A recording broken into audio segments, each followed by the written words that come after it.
So far, I'm lost in a foreign country, with no money, my phone about to die, and with the subway closed. You can catch up on all that here. Faced with living in a cardboard box, I call my friend to ask for directions. But who picks up? The one called B. Arguably, the one who got me in this mess in the first place. B is roommates with the person I was trying to contact, who is now asleep. As there was no time to wake her up, I told B my situation. I was basically in between a subway stop and a large establishment. A subway station itself would be enough to convey a location. I thought with the additional information, B would easily be able to pinpoint my location and help me out. I thought wrong. After listening to her struggle to read a map for a few minutes, I told her there were only 4 directions to choose from. All she had to do was tell me the right one, and I'd eventually recognize the locale and find my way home. With a great lack of confidence, she told me to go one way. And then the phone died. As I had no better options, I decided to follow her advice. I walked for a bit and thought of all those wonderful times I wasn't lost. A city bus, number 84, passed me, and I thought how lucky all those people were to know where they were going. Alas, I clearly did not, as the directions B gave me led me to a large, open, empty, and very, very dark field that looked like a hub for local muggers.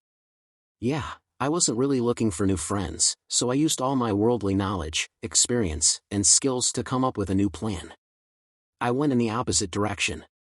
Plodding along, having been wandering on the streets for several hours now, I thought I should take a look at my surroundings in case I get even more lost. I noticed a chain pizza joint and a convenience store across the street. That was as good a landmark as any. I kept walking with the only sounds being the endless stream of my whispering thoughts piercing the infinite silence. And this one dude who asked me for a lighter. I walked for barely 5 minutes beyond my landmark when I came across it again. Huh, that's odd. I'd been walking pretty much in a straight line on the same street, so it couldn't be the same pizza joint and convenience store.